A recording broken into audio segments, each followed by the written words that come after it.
Assalamualaikum warahmatullahi wabarakatuh. Perkenalkan, nama saya Vicky. Di sini saya akan uh, mempresentasikan mengenai materi sistem komunikasi kelompok yang dibahas di materi pertemuan ke-7. Yang pertama, apa sih pengertian mengenai kelompok? Kelompok merupakan sekumpulan orang yang mempunyai tujuan bersama yang berinteraksi satu sama lain untuk mencapai tujuan bersama, mengenal satu sama lainnya, dan memandang mereka sebagai bagian dari kelompok tersebut. Yang dimaksud kelompok ini merupakan keluarga, kelompok diskusi, atau suatu komite yang di tengah berapat untuk mengambil suatu keputusan.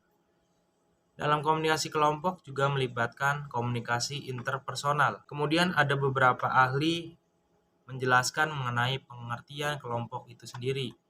Yang pertama dikutip oleh Michael Bergen dalam Wiryanto 2005 mendefinisikan bahwa komunikasi kelompok sebagai interaksi secara tatap muka antara 3 orang atau lebih dengan tujuan yang telah diketahui seperti menyebarkan informasi, pemecahan masalah yang mana anggotanya dapat mengingat karakteristik pribadi anggota-anggota secara lain dan tepat.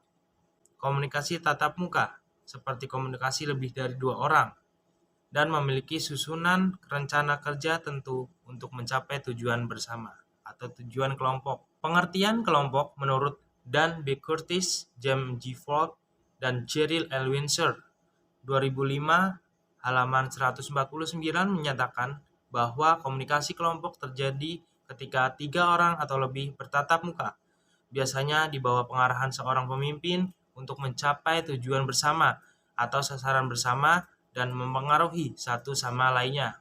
Selanjutnya mengenai klasifikasi kelompok, yaitu kelompok keanggotaan dan kelompok rujukan. Kelompok keanggotaan ini merupakan kelompok yang anggotanya secara rutin administratif fisik menjadi anggota kelompok itu. Kelompok rujukan merupakan kelompok yang digunakan sebagai alat ukur aja. Artinya memiliki standar menilai diri sendiri atau membentuk sikap. Yang ketiga, kelompok deskriptif dengan kelompok perspektif. Kelompok deskriptif menunjukkan klasifikasi kelompok dengan melihat proses pembentukan secara alamiah. Kelompok tugas bertujuan memecahkan masalah, misalnya merancang kampanye politik, kelompok pertemuan, kelompok yang menjadikan diri mereka sebagai acara pokok. Melalui diskusi, setiap anggota berusaha belajar lebih banyak tentang dirinya. Kelompok terapi di rumah sakit jiwa adalah kelompok secara pertemuan. Selanjutnya yang ketiga, kelompok penyadar. Kelompok penyadar ini memiliki tugas untuk utama menciptakan identitas sosial dan politik yang baru. Kelompok revolusioner radikal di Amerika Serikat pada tahun 1960 ini menggunakan proses ini dengan cukup baik dan banyak. Kelompok perspektif mengacu pada langkah-langkah yang harus ditempuh anggota kelompok dalam mencapai tujuan kelompoknya. Stragan dan Rake mengkategorikan bahwa 6 format kelompok perspektif yang ditiru yaitu diskusi meja bundar, simposium, diskusi panel, forum, kolokium, prosedur parlementer. Komunikasi dapat terbentuk oleh pengaruh atau reaksi kelompok. Perubahan perilaku individu terjadi karena pengaruh sosial atau social influence. Poin yang pertama mengenai pengaruh kelompok yaitu konformitas. Konformitas ini merupakan perubahan perilaku atau kepercayaan bila sejumlah orang dalam kelompok tersebut mengatakan atau melakukan sesuatu, ada kecenderungan para anggota untuk mengatakan dan melakukan hal yang sama. Mengaruhi keefektifan komunikasi kelompok, yaitu faktor situasional, ukuran kelompok, jaringan komunikasi, kohesi kelompok, kepemimpinan, faktor personal, karakteristik anggota kelompok, kebutuhan interpersonal, tindakan komunikasi, dan peranan komunikasi. Faktor yang memengaruhi keefektifan kelompok yaitu faktor situasional, ukuran kelompok. Faktor lain yang memengaruhi keefektifan kelompok adalah tujuan kelompok tersebut.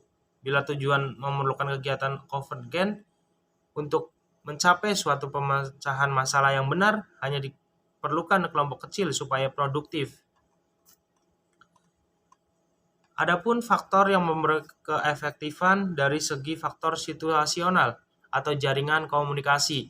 Terdapat beberapa tipe jaringan komunikasi, diantaranya adalah berikut: roda, rantai, Y, lingkaran, dan bintang. Dalam hubungan dengan prestasi kelompok, tipe roda menghasilkan produk kelompok tercepat dan terorganisir.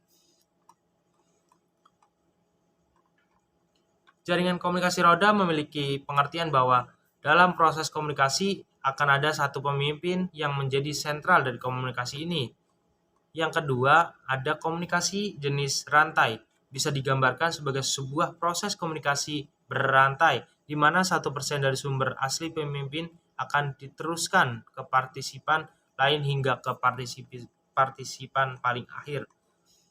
Ada jaringan komunikasi Y, bisa digambarkan seperti huruf Y, di mana 3 orang anggota dapat berhubungan dengan orang-orang di sampingnya seperti pada pola rantai, tetapi 2 orang yang hanya dapat berkomunikasi dengan seorang di sampingnya. Jaringan komunikasi lingkaran hampir mirip dengan jaringan roda. Perbedaannya di sini tidak ada pemimpin sebagai sentral dan proses komunikasi. Dan ada jaringan kelompok memengaruhi keefektifan melalui upward. Di dalam manajemen menggambarkan hubungan komunikasi di bawahan kepada atasan, atau jaringan komunikasi downward, berkebalikan dengan upward.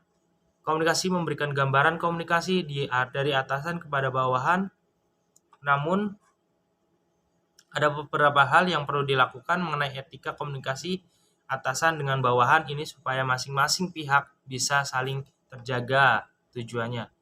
Kohesif, anggota merasa aman, terlindungi sehingga komunikasi menjadi bebas, dan pada kelompok berkohesivitasnya tinggi, para anggota terikat kuat dengan kelompoknya, maka mereka makin mudah melakukan konformitas.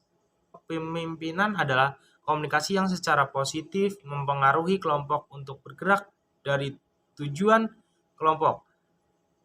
Misalnya, gaya kepemimpinan yang klasik dilakukan oleh White and Lippitt tahun 1960, yaitu otoriter, demokratis, dan laissez-faire. Kepemimpinan otoriter ditandai dari keputusan dan kebijakan yang seluruhnya ditentukan oleh pemimpin. Kepemimpinan demokratis menampilkan pemimpin yang mendorong membantu anggota kelompok untuk membicarakan dan memutuskan semua kebijakan. Kepemimpinan laissez-faire memberikan kebebasan penuh bagi kelompok untuk mengambil keputusan individual dengan partisipasi pemimpin yang minimal. Kebutuhan interpersonal, seorang menjadi anggota kelompok karena didorong oleh 3 kebutuhan, yaitu ingin masuk menjadi bagian kelompok, ingin mengendalikan orang lain dalam tatanan hierarki, ingin memperoleh keakraban emosional dari anggota kelompok yang lain. Adapun tindakan komunikasinya, yaitu ketika kelompok bertemu terjadilah pertukaran informasi. Setiap anggota berusaha menyampaikan atau menerima informasi secara verbal maupun non-verbal. Faktor personal peranan, yaitu peranan yang dimainkan oleh anggota kelompok dapat membantu penyelesaian tugas kelompok, memelihara suasana emosional yang lebih baik dan hanya menampilkan kepentingan individu saja. Misalnya, peranan tugas kelompok, memecahkan masalah atau melahirkan gagasan baru. Peranan pemilihan kelompok berkenaan dengan usaha-usaha untuk memelihara emosional anggota-anggota kelompoknya. Yang ketiga, berkenaan dengan usaha anggota kelompok untuk memuaskan kebutuhan individu yang tidak relevan dan tugas kelompok. Terima kasih. Mungkin itu saja yang bisa saya bahas di materi pertemuan ke-7. Mohon maaf jika ada salah-salah kata atau salah ucapan. Nama saya Vicky Rahman, umur 22 tahun. Saya lahir di Pemalang, Jawa Tengah. Kemudian cita-cita saya menjadi pengusaha. Namun ada konsep diri yang selalu saya pegang, yakni melakukan hal-hal positif, terus membantu orang,